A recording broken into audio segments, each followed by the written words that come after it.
B R. Ambedkar के पोते प्रकाश अम्बेडकर की अध्यक्षता वाली वंचित बहुजन अघाड़ी ने महाराष्ट्र में उद्धव ठाकरे की शिवसेना के साथ गठबंधन कर लिया है। महाराष्ट्र के सियासी गलियारों में इस गठबंधन को शिव शक्ति और भीम शक्ति का गठजोड़ कहा जा रहा है। इस गठबंधन से आने वाले दिनों में राज्य की राजनीति पर असर पड़ने की पूरी संभावना है।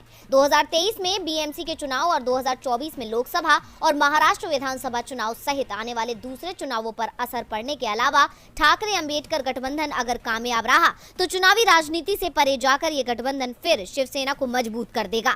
महाराष्ट्र में आने वाले दिनों में कई चुनाव होने हैं, जिनमें बीएमसी के चुनाव और 2024 में लोकसभा और महाराष्ट्र विधानसभा चुनाव महत्वपूर्ण हैं। इस गठबंधन का इन चुनावों पर सीधा असर पड़ने की पूरी संभावना है। ठाकरे अम्बेडकर गठबंधन राज्य में बीजेपी के लिए मुश्किलें बढ़ाने वाला है। उद्धव ठाकरे लंबे वक्त से प्रकाश अम्बेडकर से बातचीत कर रहे थे। ऐसे में अब इन दोनों के साथ आने से एमबीए गठबंधन में मजबूती आएगी। प्रकाश अम्बेडकर ने इस गठबंधन को लेकर कहा कि उद्धव ठाकरे ने कुछ दिन पहले गठबंधन का विषय उठाया था। सावधानी पूर्वक विचार विमर्श के बाद हमने उद्धव की शिवसेना के साथ साझेदारी करने का फैसला किया है। ये गठबंधन महाराष्ट्र में बीजेपी के लिए बड़ी चुनौती पेश करने वाला है। उद्धव की शिवसेना के नेता सुभाष देसाई का दावा है कि पिछले दिनों हुए राजनीतिक घटनाक्रम के बाद आम जनता में उद्धव ठाकरे की शिवसेना के प्रति ज्यादा सहानुभूति है। महाराष्ट्र की जनता ने दल बदल की राजनीति को पसंद नहीं किया है। लोग बीजेपी की चाल को समझते हैं। हालांकि वंचित बहुजन अघाड़ी के पास वर्तमान में कोई सांसद या विधायक नहीं है, लेकिन पार्टी का ओबीसी के बीच आधार माना जाता है। प्रकाश अम्बेडकर की पार्टी ने 2019 के चुनाव में विपक्ष के वोटों को बांटने का काम किया था। 8 से 10 निर्वाचन क्षेत्र में प्रकाश अम्बेडकर की पार्टी को 1 लाख से ज्यादा वोट मिले थे। गुजरात में अभी वोट डले भी नहीं है। पहले चरण का मतदान भी शुरू नहीं हो पाया है।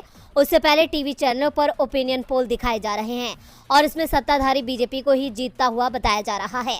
अधिकांश पोल में बीजेपी की इस बार की जीत रिकॉर्ड तोड़ बताई जा रही है। इसे लेकर आज कांग्रेस ने चुनाव आयोग का दरवाजा खटखटाया है। कांग्रेस ने इन ओपिनियन पोल को स्पॉन्सर करार दिया है।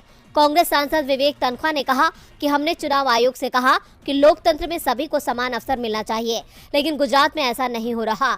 हमें बराबरी का मौका नहीं दिया जा रहा है। वोटिंग से पहले ही टीवी चैनलों पर एग्जिट पोल और ओपिनियन पोल दिखाए जा रहे हैं, जो पूरी तरह से स्पॉन्सर्ड हैं। पोल के सहारे एक पार्टी का प्रचार किया जा रहा है, जबकि चुनाव आयोग ने पहले ही निर्देश दिए थे कि इन पर रोक रहेगी। इसलिए आयोग को ओपिनियन पोल दिखाने वाली एजेंसियों और मीडिया चैनलों पर कार्रवाई करनी चाहिए। तनखा ने दावा किया है कि उनके पास पुख्ता सूचना है कि बैलेट बॉक्स के साथ हेराफेरी की जाएगी, उनकी सुरक्षा में चूक होगी। आयोग को पहले से ही हमने सतर्क कर दिया है। अब ये उसका काम है कि लोगों के वोट की सुरक्षा की जाए। इस दौरान कांग्रेस प्रवक्ता सुप्रिया श्रीनेत ने भी बीजेपी और बीजेपी के पक्ष में ओपिनियन पोल दिखा रहे टीवी चैनलों पर जमकर निशाना साधा।